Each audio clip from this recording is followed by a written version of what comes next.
할렐루야, 귀한 새날이 또 밝았습니다. 우리 찬양으로 하나님 앞에 영광 돌리고 또 귀한 예배로 주님께 더 가까이 나아가는 시간 되기를 원합니다.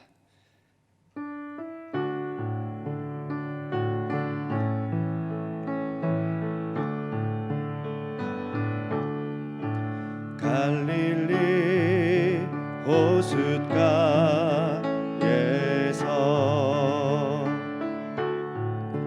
주님은 시몬에게 물으셨네. 사랑하는 시몬아, 넌 날 사랑하느냐? 오 주님, 당신만이 아십니다. 사마리아 우물가에서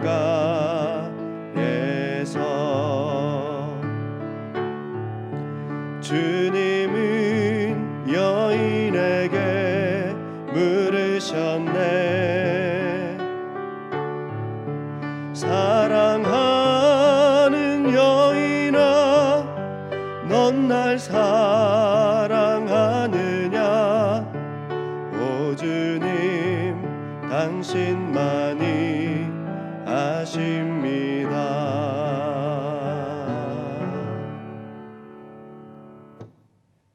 하나님께서 오늘 우리에게 주신 말씀은 고린도전서 1장 18절부터 25절까지입니다. 18절부터 25절까지 함께 합독하도록 하겠습니다. 18절부터 시작. 십자가의 도가 멸망하는 자들에게는 미련한 것이요 구원을 받는 우리에게는 하나님의 능력이라. 기록된 바 내가 지혜 있는 자들의 지혜를 멸하고 총명한 자들의 총명을 폐하리라 하였으니 지혜 있는 자가 어디 있느냐? 선비가 어디 있느냐? 이 세대의 변론자가 어디 있느냐? 하나님께서 이 세상의 지혜를 미련하게 하신 것이 아니냐?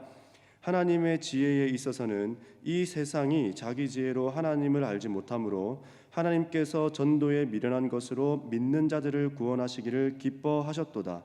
유대인은 표적을 구하고 헬라인은 지혜를 찾으나 우리는 십자가에 못 박힌 그리스도를 전하니 유대인에게는 거리끼는 것이요 이방인에게는 미련한 것이로되 오직 부르심을 받는 자들에게는 유대인이나 헬라인이나 그리스도는 하나님의 능력이요 하나님의 지혜니라.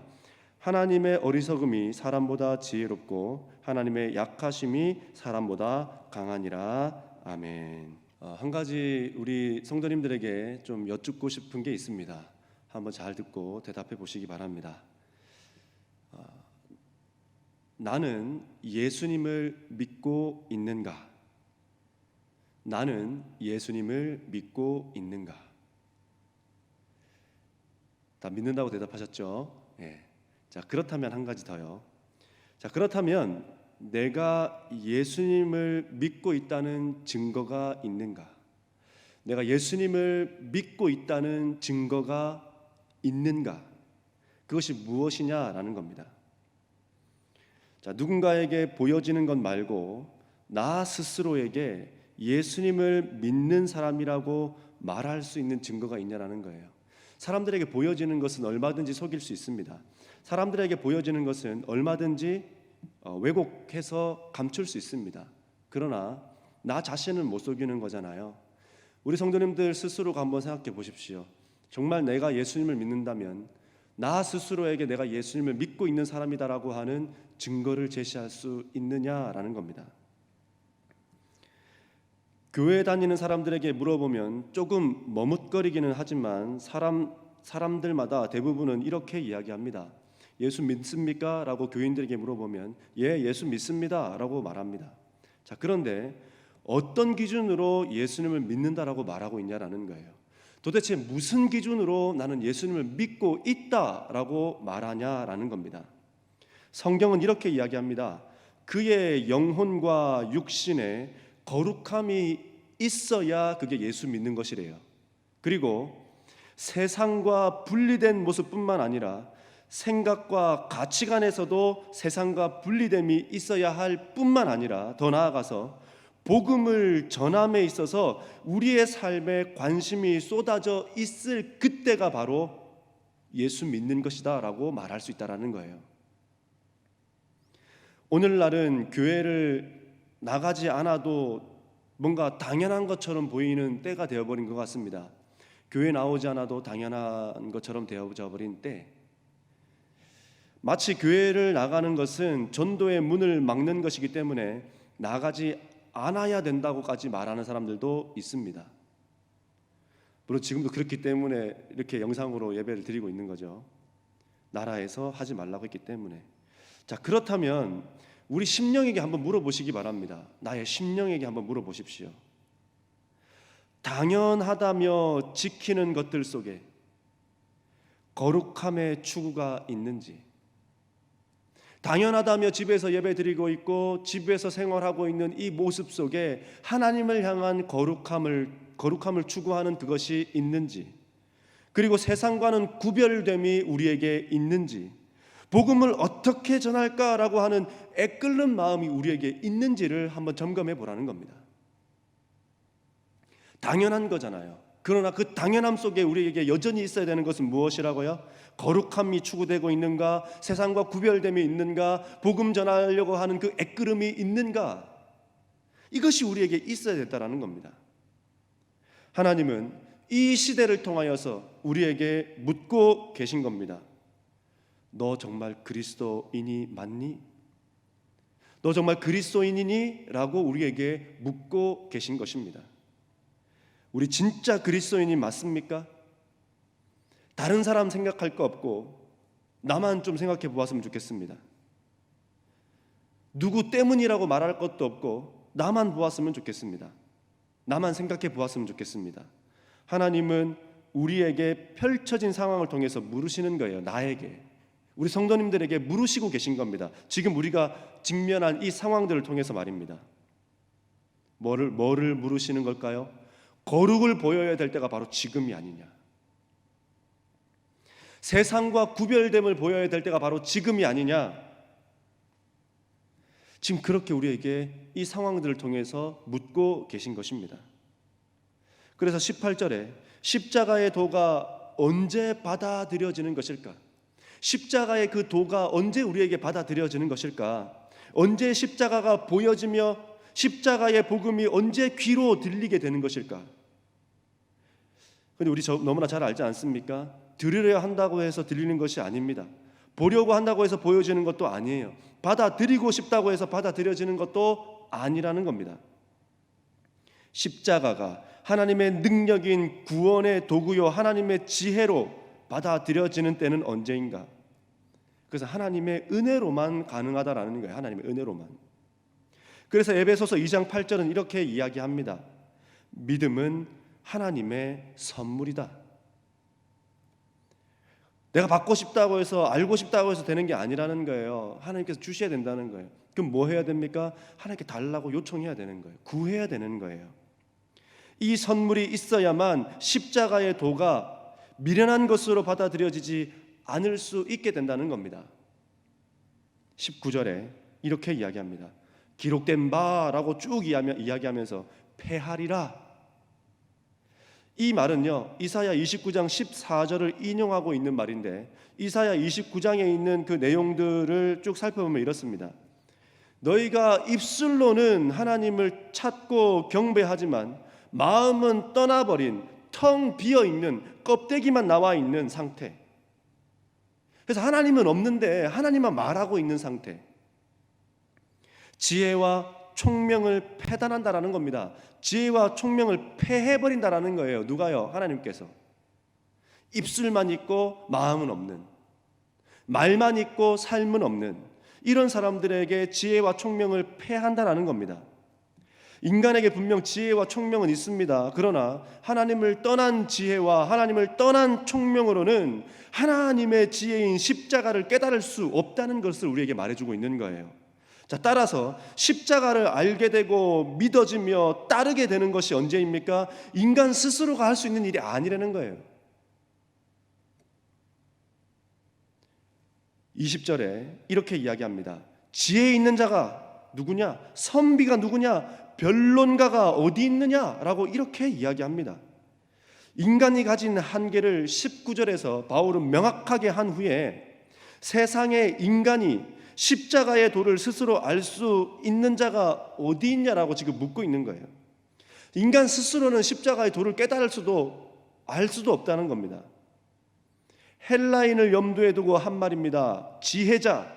그리고 서기관과 유대인들을 염두에 두고 한 말입니다. 선비. 무엇이든지 인간의 이성으로 해결할 수 있다는 인간의 이성으로 해결할 수 있다라고 하는 그 사람들의 생각들, 그리고 변론가들의 그 변론들, 이 모든 것들을 지칭하는 그들의 논리로는 절대로 하나님의 그 신비한 십자가의 비밀을 깨달을 수도 알 수도 없다는 이야기를 우리에게 하고 있는 거예요. 아무리 인간이 뛰어난 지식과 지혜와 총명이 있다 하더라도 하나님의 지혜의 근처에도 갈 수 없다는 이야기를 지금 하고 있는 거 아닙니까? 다시 말해서 인간의 지적인 노력으로 구원을 가지려는 이들을 향하여서 일침을 놓고 있는 겁니다. 너희의 지식과 너희의 총명과 너희의 지혜로는 절대로 하나님 앞에 나아갈 수 없다. 그 지혜를 깨달을 수도, 그 십자가의 도를 알 수도 없다라고 지금 이야기하고 있는 겁니다. 바울이 말하는 십자가의 도는 말 잘함으로가 아니라 세상의 많은 지식과 이치와 논리로 구원함에 이르는 것이 아니라 믿는 모든 자에게 주어지는 구원이기 때문에 세상의 지혜와는 전혀 다른 것이라고 말하는 겁니다. 믿는 자에게 주어지는 거래요. 믿는 자. 자, 그러면서 21절이요.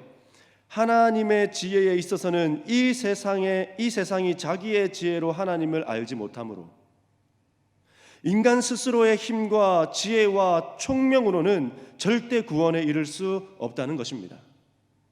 계속 그 얘기하고 있는 거예요. 자, 그런데 이 사람들은 자신들이 가지고 있는 지식과 인간의 지혜와 총명과 행위로 구원에 이를 수 있다고 믿는 것입니다. 그리고 그렇게 할 수 있다고 지금 주장하고 있는 거예요. 그러나 그럴 수 없죠. 인간이 아무리 똑똑하고 뛰어나다 하더라도 피조물이 창조주를 뛰어넘을 수는 없는 겁니다.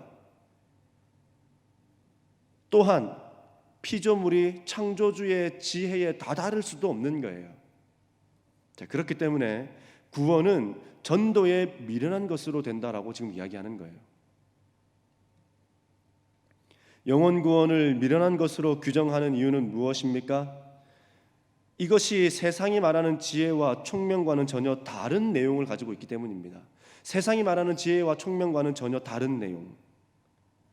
상식으로 되는 일이 아니라 하나님의 은혜로 되는 일임을 강조하며 알려주고 있는 거예요.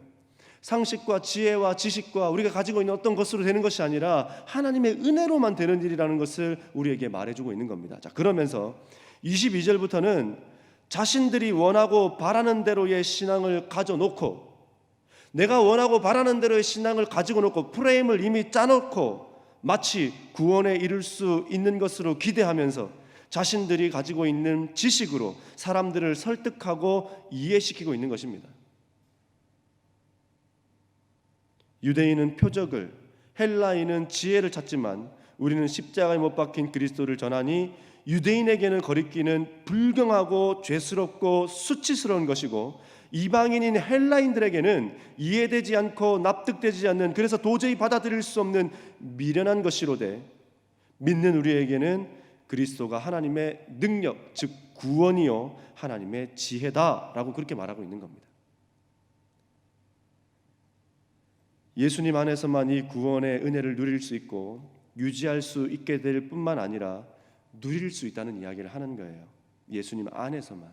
그런데 이 사람들은 자꾸 얘기하는 거예요. 내가 가지고 있는 지혜와 지식과 그 경험들이라고 하는 그 프레임 속에 예수 그리스도를 자꾸 전하고 복음을 자꾸 이야기하는 거예요. 근데 그것이 아니라는 겁니다. 오직 믿음으로만, 예수님 안에서만, 십자가를 통해서만 구원을 이룰 수 있고 그 천국을 누릴 수 있다는 것을 지금 계속 이야기하는 거예요. 자, 그러면서 25절에 어째서 피조물이 창조주의 지혜에 닿을 수 있나? 어떻게 피조물이 창조주의 지혜에 닿을 수 있느냐? 이게 알량한 지식으로 하나님을 꺾으려고 도전하느냐? 그렇게 지금 이야기하고 있는 겁니다. 리차드 도킨스 잘 아실 거예요. 이 사람이 버스 광고에 글귀를 붙인 것이 있습니다. 그 버스 광고를 본 적이 있는데 이렇게 써 있었습니다. 신은 아마도 없을 것이다. 그러니 걱정은 그만하고 인생을 즐겨라. 그리고 또 반기련에서 버스 광고에 실은 글인데요, 엘버트 아인슈타인의 말을 인용해서 거기에 써붙였습니다. 이건 한국에 돌아다닌 버스에 쓰여져 있는 글귀였어요. 나는 자신이 창조물을 심판한다는 신을 상상할 수가 없다. 자신들의 생각과 이념으로 하나님이 없다고 지금 그렇게 말하고 있는 거예요. 하나님은 계시지도 않는 분이다. 이미 자기들의 그 프레임을 딱 짜놓고 거기에다가 모든 것을 끼워 맞추고 있는 겁니다. 사람이 어쩌다가 이렇게까지 되었을까요? 그리고 고린도 교회의 파벌은 왜 이렇게까지 된 것일까요? 이들의 문제가 도대체 무엇이냐라는 겁니다. 한마디로 정리할 수 있습니다. 내가 알고 있는 것만이 믿음이라는 거예요. 내가 알고 있는 것, 내가 믿고 있는 것만 믿음이라는 겁니다. 그러니 파벌 싸움을 하고 줄 세우기를 하는 겁니다. 사랑하는 성도님들, 찬양하면 그리스도인입니까? 기도하고 말씀 들으면 그리스도인인가요? 절대 그렇지 않습니다. 주의 뜻대로 살아야 그리스도인인 거예요. 그럼 주의 뜻대로가 도대체 무엇입니까? 마태복음 7장 13절은 이렇게 이야기합니다.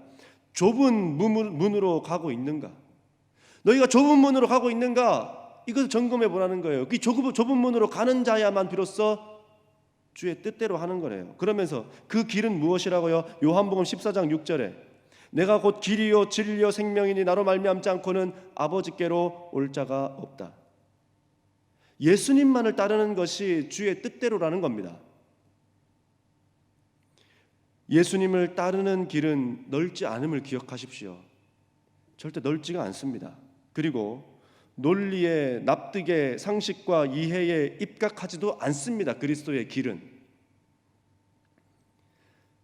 그래서 한 가지만 한번 생각해 보십시오. 내가 사랑하고 좋아하며 즐겨하는 것들이 하나님도 사랑하고 좋아하는 것인가? 내가 좋아하며 사랑하고 즐겨하는 것들이 거룩해지는 데에, 세상과 구별되는 데에, 그리고 복음을 전하는 데에 쓰일 만한 것인가를 한 번만 생각해 보시라는 겁니다. 예수님을 믿는 것은 그런 것입니다. 파벌 싸움이나 하며 옳다 그르다가 아니라, 같은 생각과 가치관을 가진 사람들끼리 모여드는 것이 아니라 나의 생각과 삶이 거룩한지, 구별됨은 있는지, 복음을 전하고 있는지를 늘 확인하며 그렇게 되기를 추구하는 삶이 예수님을 믿고 있는 삶이고 예수님을 따르는 삶이라는 겁니다. 다시 한번 말씀드리겠습니다. 나의 생각과 삶이 거룩한지, 구별되어 있는지, 복음을 전하고 있는지를 늘 확인하며 그렇게 되기를 추구하는 삶, 이게 바로 예수님을 믿고 있는 거래요. 마지막으로 한 가지 사실만 말씀드리겠습니다. 복음은, 예수님을 따름은, 그리스도를 믿음은 마태복음 아까 우리가 보았던 7장 13절에서와 같이 문만 좁은 것이 아니라 길도 좁다고 말합니다. 문만 좁은 것이 아니라 가는 길도 좁다고 말하고 있는 거예요. 이것을 꼭 기억하시기 바랍니다. 그래서 내가 사랑하고 내가 좋아하며 내가 즐겨하는 것들이 하나님도 사랑하고 하나님도 좋아할 만한 것인가? 이거 생각해 보라는 겁니다. 내가 좋아하며 사랑하고 즐겨하는 것들이 거룩해지는데, 세상과 구별되는데, 그리고 복음을 전하는 데에 쓰일 만한 것인가? 이거 한 번 더 생각해 보라는 겁니다. 오늘 우리에게 주어진 이 귀한 한 날을 통하여서 내가 사랑하고 내가 좋아하는 것들이 하나님이 정말 좋아하고 하나님도 사랑할 만한 것인가를 한번 고민해 보시고 체크해 보시기 바랍니다. 그래서 예수의 사람이라면, 주의 뜻대로 사는 사람이라면 문만 좁은 것이 아니라 길도 좁은 그 길을 가는 사람인 것을 우리 모두가 잊지 않으셨으면 좋겠습니다. 기도하겠습니다. 하나님, 우리는 문만 좁은 것이 아니라 길도 좁은 그 길을 가는 사람인 것을 잊지 않게 하여 주시기 원합니다. 오늘도 우리에게 귀한 한 날 허락하셨는데 이 한 날을 살아갈 때에 좁은 문 가게 하시고 좁은 길 가게 하셔서 하나님께 영광 돌리는 우리 모두가 될 수 있도록 인도하여 주시옵소서. 감사함을 드리며 예수님의 이름으로 기도드립니다. 아멘.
주옵소서.